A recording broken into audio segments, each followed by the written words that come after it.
Sonic Adventure, and Sonic Adventure 2. To this day, these titles remain as some of the most cherished Sonic games yet, bringing the Blue Blur into 3D in such a high magnitude, and continuing what the classic era started by expanding on the gameplay and adding more depth to these characters and the world of this franchise. It feels like eons since we've begun wanting a true successor to these two. I know some people are rolling their eyes saying something along the lines of, "Ugh, why would we want another Sonic Adventure game? I'd rather we get a remake of the Highlander." So far, the closest we've come to a successor was Sonic 06, which was technically built with the adventure formula in mind, but yeah, fell flat, worst game of all time, it killed Sonic, whatever. Starting in 2010, Sonic Team has been playing it safe with Sonic by straying far from the formula, both from a gameplay and story perspective. While I can see where they're coming from, consider this. Sonic 06 is 12 years old. A lot has happened since 2006. Final Fantasy Versus 13 for the then upcoming PlayStation 3 had its name changed to Final Fantasy 15, and it's been out for 2 years now. The long-awaited Kingdom Hearts 3 is right around the corner. Duke Nukem Forever feels like forever ago. Hell, in 3 short years, Sonic 06 will be as old as Sonic himself. My point is, I believe enough time has passed to leave this game behind and give the adventure formula another shot because it still has untapped potential after the surface has been scratched around 20 years ago. As much as I love these games, there are a few things that would benefit the formula, and that's why we're here. We're looking into the flaws of these games and discussing how to change it up for the better, mainly from Sonic Adventure 2 since that one's the latest to be released. I won't be counting SA1's shoddy animation and cutscenes or badly directed voice acting because SA2 fixed those. The flaws of Sonic 06 won't be included either because the central focus is on SA1 and 2. And we'd be here all day talking about long load times, botched gameplay, escort missions, you get the idea. We're looking into the adventure games to learn how a possible successor will meet its full potential. Now let's dive in and see the top 10 improvements the Sonic Adventure formula needs.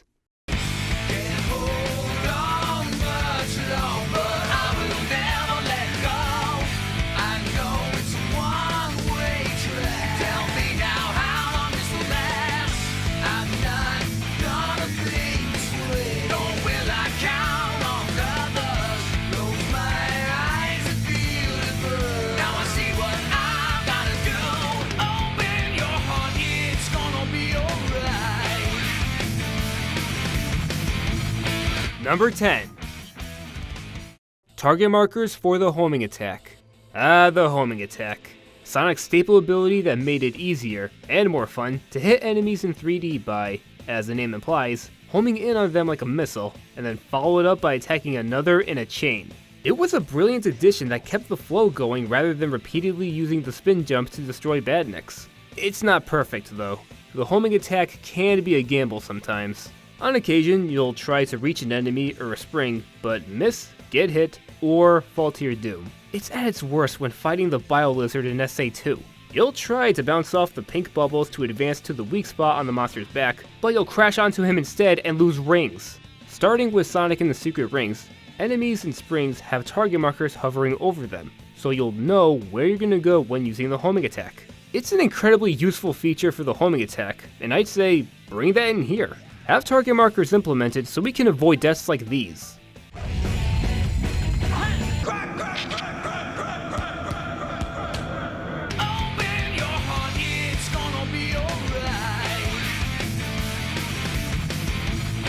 Number 9.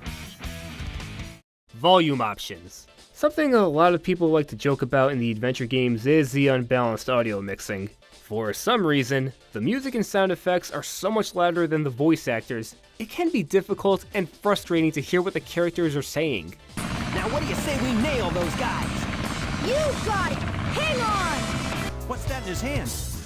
It looks like a piece of the Master Emerald. Okay, you stay here and I'll be right back.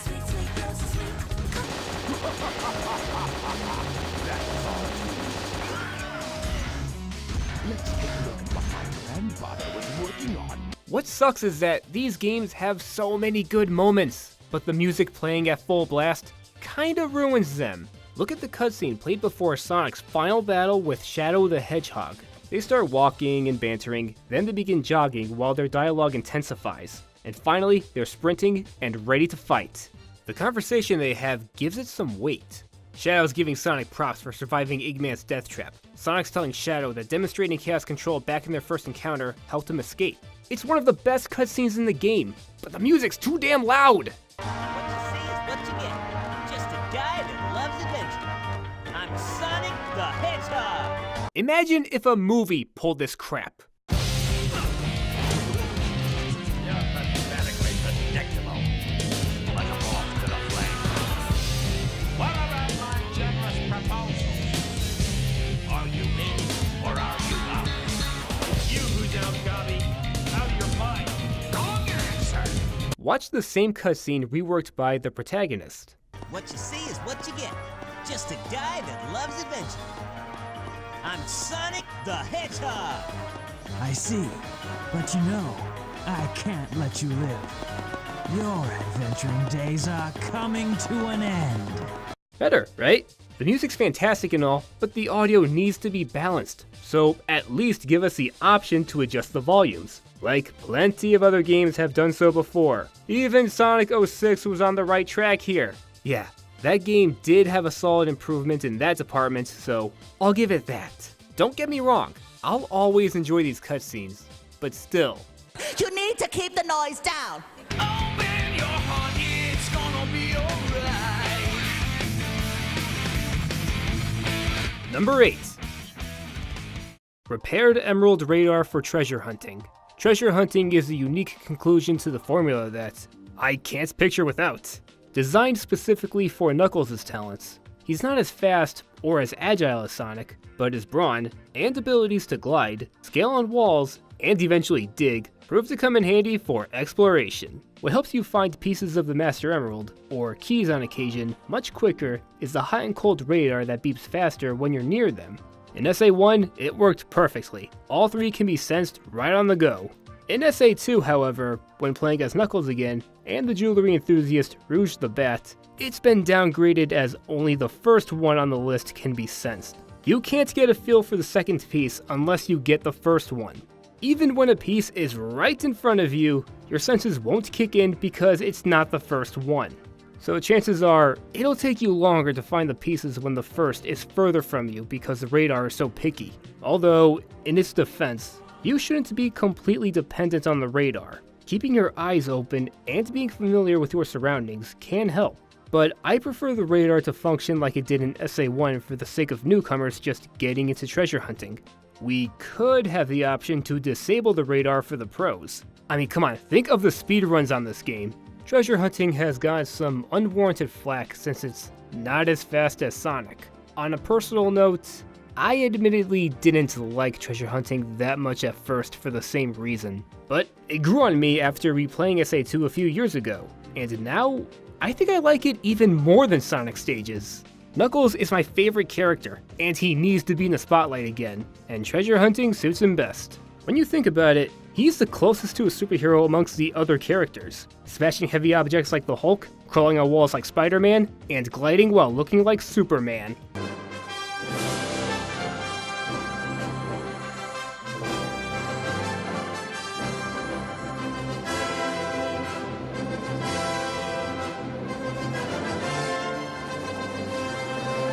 If you still have a negative outlook on treasure hunting, I recommend replaying it with an open mind and re-experiencing Knuckles' journey in these games as a solo hunter and compassionate hero.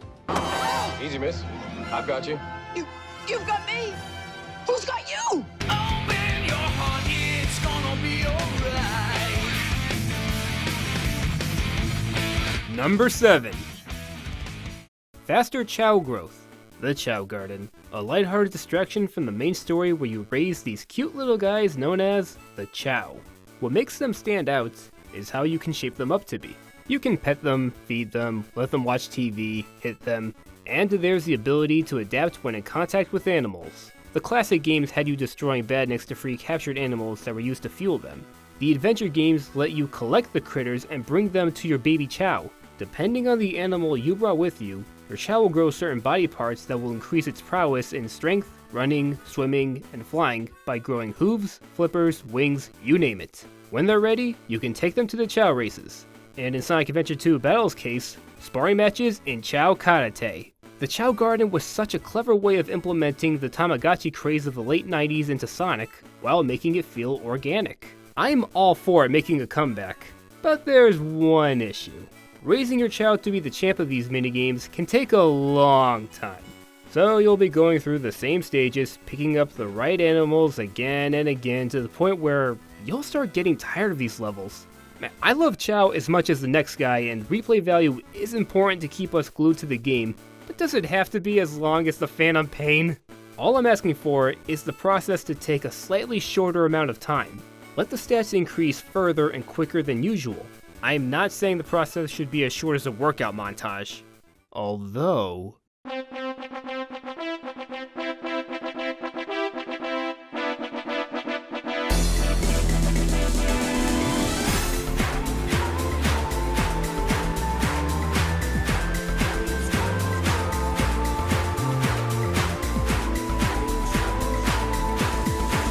In all seriousness, if the Chao Garden is returning, I want it to be celebrated and not to wear out its welcome. The perfect amount of time.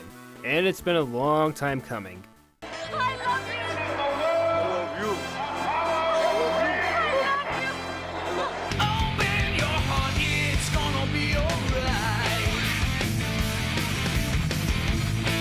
Number 6.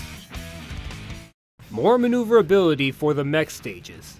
In Sonic Adventure, one of the new gameplay mechanics is the explosive set of mech stages. The robot E102 Gamma lets you do what no one was expecting back then.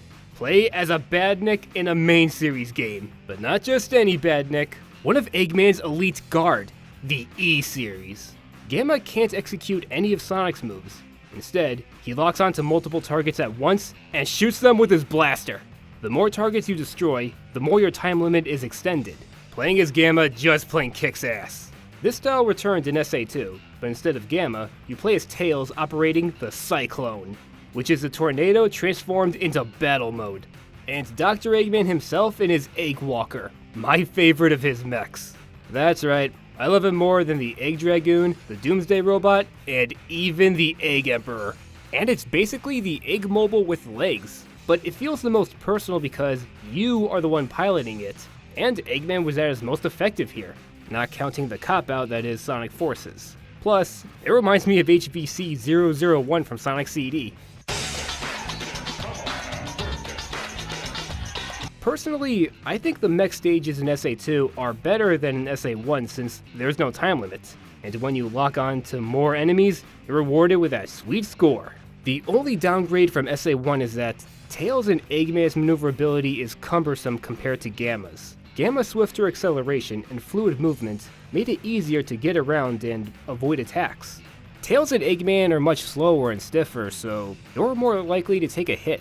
I want Gamma's maneuverability back. Not talking so much about running faster, but agility and feeling loose. Some of you may be thinking, if mech stages will be in a successor, who could we play as? Gamma's out of commission, so Tails? Nah, I'd prefer his SA1 style. Eggman? That does sound fun, but it's gotta be E123 Omega, the last E-Series robot and the power member of Team Dark and Sonic Heroes, consisting of Shadow and Rouge. Yeah, he was created just to fill the void, but he is an interesting character. He strives to be the be-all and end-all of the E-Series, and Eggman's robots in general, even going as far as to fight Metal Sonic in his dragon-esque kaiju form, Metal Overlord. Bite my colossal metal ass! Omega's desire to be the best is what he has in common with the rest of Team Dark. Shadow wants to hold his title as the ultimate life form, and Rouge vies to be the greatest treasure hunter. The friendship between these three is genuine and even endearing at times. I'm all for some more cutscenes with these three. Omega can bring a compromise of the best of both versions of mech stages. He's already powerful and quick on his feet, and it's a solid opportunity to bolt in him as a character. He's always been a partner, but never got a solo role like Shadow or Rouge did. I think he's earned his much-deserved time to blow everyone away. I am Omega, the ultimate E-Series robot. Open your heart, it's gonna be alright. Number 5. More open space for Sonic stages. At the time, SA1 made the most of Sonic free roaming in 3D. Go where you want, as well as how you want. There's such an openness and sense of freedom in this game. This is likely because he had to share these stages with the other characters, especially Knuckles. In SA2, he got stages all to himself, but they became noticeably more linear by comparison. Same with Shadow. You don't have as much room to stretch your arms and look around anymore. Final Rush had the most space, haha, and that's why it's my favorite of the stages. Sonic's levels here are more focused on high-speed action and spectacle. While I enjoy the hell out of Sonic's and Shadow stages, they do make me feel a little claustrophobic sometimes. For the successor, give us back that openness and let us take a gander around to our heart's content. If Shadow will be playable again, you could make his stages narrower, akin to his debut game. That would help differentiate the two from a gameplay perspective. And if it's all possible for Silver to be given another chance but with the spin dash and homing attack included to his moveset, his stages could have a balance between the two. But my main point stands. Give Sonic stages the open space again. Some people out there might argue, why do we need all that space? It's Sonic, bruh. You gotta go fast. True, speed is a core aspect of Sonic, but it's not everything. You're always in a forward momentum, not just running in a straight line. This has been a common criticism of the Boost games. But to the credit of Sonic Unleashed and Sonic Generations, they do have alternate pathways and more room to explore than in Sonic Colors, and especially in Sonic Forces. There's a stage in the latter installment where you can finish it without using the left control stick. Sonic isn't just about going from point A to point B really fast.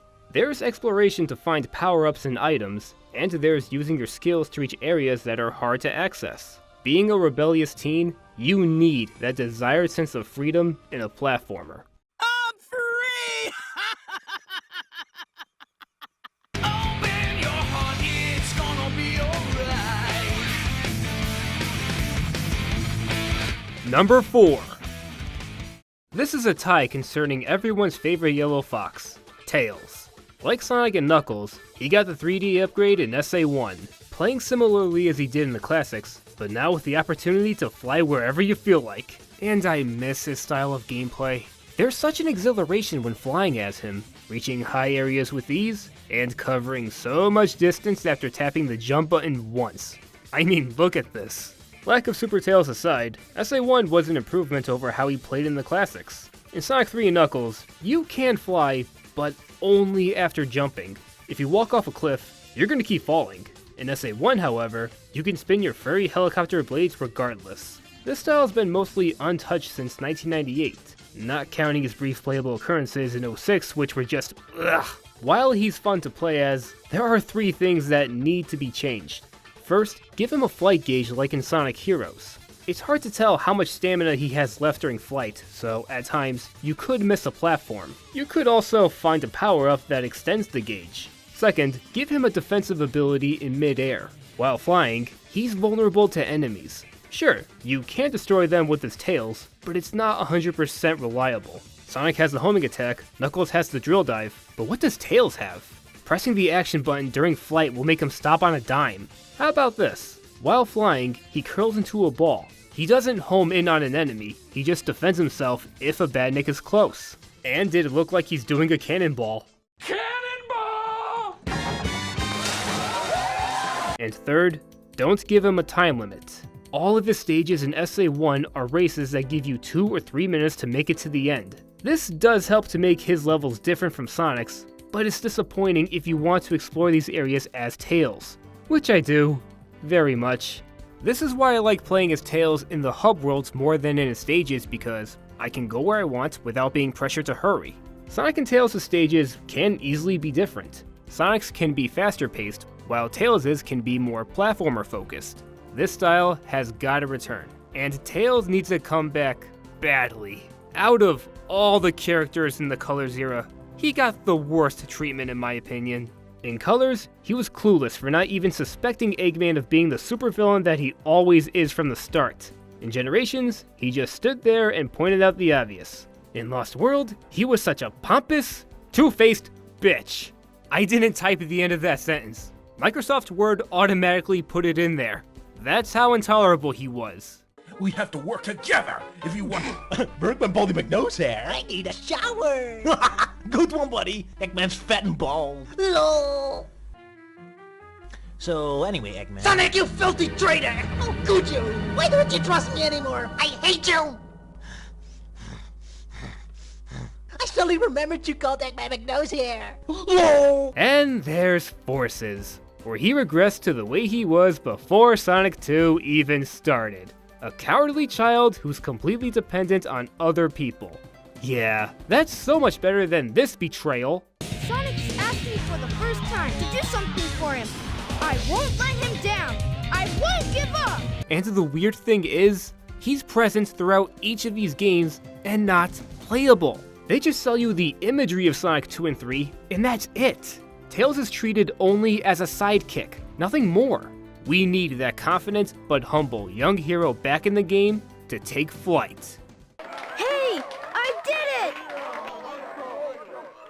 You saved the day! You're the best! I did it all by myself. Open your heart, it's gonna be alright. Number 3. Proper camera control. Okay, now we're getting into my top problems. There's hardly anything I actually hate about the adventure games. I don't mind their shortcomings like the wonkiness of SA1's cutscenes, the stage mad space, and yes, fishing as Big the Cat. On its own, it's fine. It's a harmless fishing simulator. And if this was in a separate game, it may have been received better. Same with the Werehog. Anyway, I hate the camera in these games. Half the time, it won't feel like cooperating with you. It can be difficult to see where you're going. When flying as Tails, you won't always see what's below or ahead of you, making it harder to know where to land. You can't turn the cameras with the shoulder buttons, and this is helpful, but not perfect. It's at its pickiest when it comes to the giant stone snake in Lost World. As much as I try to rotate the camera, it's constantly being pushed back. In SA2, after changing the camera's view in an action stage, it'll set itself back when you move. Come on! Sonic Adventure DX did consider this. The auto camera is the same as in the Dreamcast version, but with the right analog stick letting you see things in first person. I like this addition since I can easily see things that I couldn't with the shoulder buttons alone. The free camera is a big plus, changing the view with the right analog stick. But if you want to look in first person for small details, you'd have to manually switch to the auto camera. Imagine if this was made today. Pressing the touchpad, back button, or minus button could enter first person mode, and the right analog stick moves the camera like in the hub worlds in Unleashed, and, 90% of 3D games in general.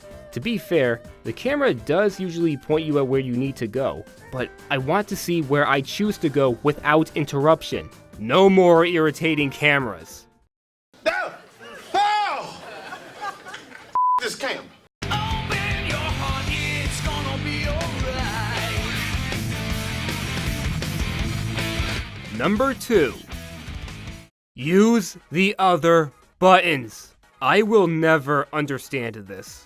The adventure games have introduced new abilities that have helped give these characters that oomph. Looking at Sonic, the Lightspeed Dash lets him traverse through a line of rings, the Somersault lets him destroy crates, and the Bound Jump from Sonic 3 and Knuckles letting him slam into the ground to ascend higher. And without the Aqua Shield this time. What do these moves have in common?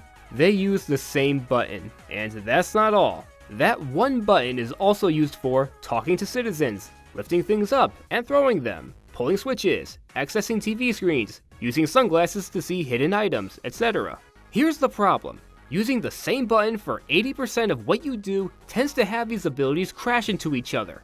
When I try to do the Lightspeed Dash on land, I end up somersaulting instead, and in the air, I do the Bound Jump.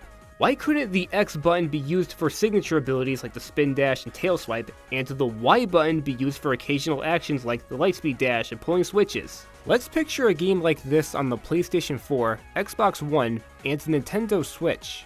How would the button layout work for Sonic? Here's what I think. Tapping square, X, and Y would make you somersault, but holding them would execute the Spin Dash, and the Bound Jump would be used in the air. The circle, B, and A buttons would be used for special actions like the lightspeed dash, picking something up and whatnot. Think of it like the reaction command in Kingdom Hearts 2.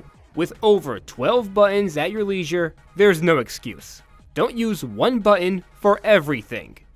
It's like, geez, there's 4 buttons right in the front of the controller. Look, that's not enough to work with?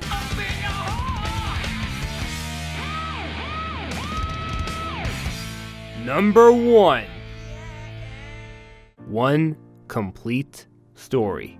The stories of the adventure games are split into separate campaigns where you witness everything from the point of view of other characters. SA1 has 6 campaigns, and each of them can be pieced together in the grand scheme of things to complete the story. The problem with having multiple campaigns is that you're only getting a fraction of the plot from start to finish. Take Sonic's campaign for example. The aquatic monster Chaos appears out of nowhere. Tails just shows up with the new tornado. Amy has apparently befriended Eggman's deadly robot. The missing details are in the other campaigns. The mysterious Tikal brings up another problem. Every hero has a flashback to her life in the ancient Echidna tribe, where she discovers the Chao and the Chaos Emeralds, and tries to stop her corrupted father from abusing their power, which results in Chaos's rage destroying them. It's a tragic and truly emotional backstory. The flashback in Sonic's campaign is at the end of her tale, and for most people, this is the first time you see her, so you're prone to be confused about what's going on. What also doesn't help about having multiple campaigns is that, after playing each of them, including Super Sonic, you'll have to sit through the end credits 7 times. SA2 remedied this by having 2 campaigns instead of 6, but we're only getting half of everything in each story. Both are pretty good, but if they were set in the right path, they'd be even better. Watch the cutscenes of SA2 in chronological order. The plot will feel fresher and more engaging. This is why I prefer to have all campaigns merged into one. Each individual plot feels incomplete. Imagine watching The Avengers Infinity War, but only from Iron Man's point of view. Then after the credits roll, you watch it again, but from Captain America's point of view.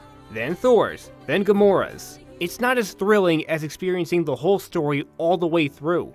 I'd also like the progression of the story to be like in SA2 with no hub worlds. That's not to say I don't like Station Square. I just felt that the pacing was better in SA2 with each stage being followed by another. The only minor issue with one story is when it comes to multiple characters facing off against a monster or a robot. That is an easy fix though. During the story, you pick one character to play as, and in stage select, you can play as someone else. The plot would have to be structured in a way that sets Sonic as the initial character you play as since, come on, it's Sonic. Prior to Sonic Forces, every story so far has a supporting character kicking things off. So it could start small and humble with Sonic running through a meadow or a forest on his way to visit Tails' new workshop or something. This can be the tutorial level for newcomers to get into the game. Afterwards, Knuckles or Shadow stumbles onto something world-changing, and the plot truly begins. The stories in both adventure games have a special place in my heart. They took what was established in the groundbreaking classic titles and elevated everything from the characters to the lore. We all knew Sonic as this early 90s style hip, rebellious, cool teenager, but these games develop him further by putting him in scenarios that flesh him out more. They beg the questions. What does the cool teenager do when he suffers a defeat? What does he do when the government is pursuing him? What does he do when he sees someone hurt? What does he do when his friends are in danger? What does he do when it looks like he's doomed? And here, we see how he reacts. After he suffered a defeat, he gets back up and keeps doing what he does. When the government is pursuing him, he makes a break for it. And in the sickest way. When he sees someone hurt, he checks if they're alright. When his friends are in danger, he doesn't hesitate to save them. When it looks like he's doomed, he gives his best to his loved ones. Dude, that is deep. The already established supporting characters are further developed as well. Tails gains self-confidence and musters the courage to fight Eggman one-on-one. Knuckles becomes wiser about the Master Emerald and his lineage, and he has more moments that show his humane side.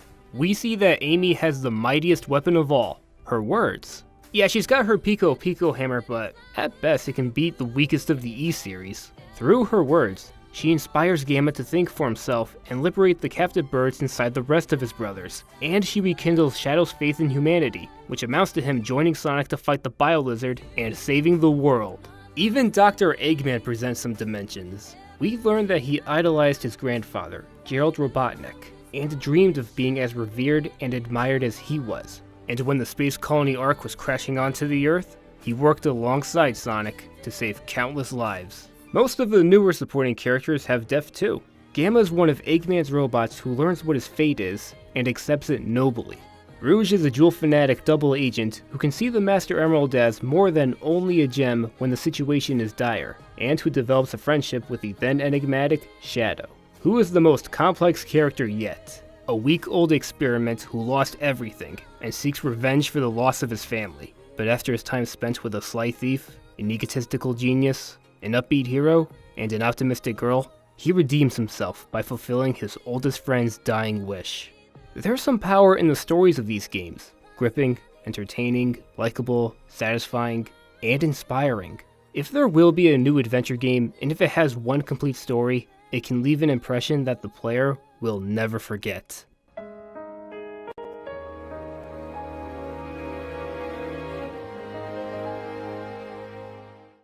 And those are my top 10 improvements the Sonic Adventure formula needs. If a successor is made, and with these notes in mind, it may be the best 3D Sonic game ever.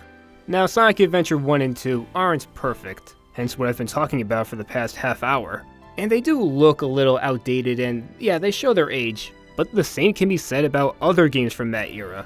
They look so blocky and outdated nowadays, but it doesn't matter since they're still fun to play, and highly respected, and the adventure games belong in that category. I will always love these two, and no Game Grump, Jimmy Wetzel, or Pro Jared will change my mind. Thanks for watching, and feel free to comment what improvement you think the Sonic Adventure formula needs, and please share this video. Let's change the negative outlook of these games into a positive one. Well, goodbye everyone. It's been a real adventure.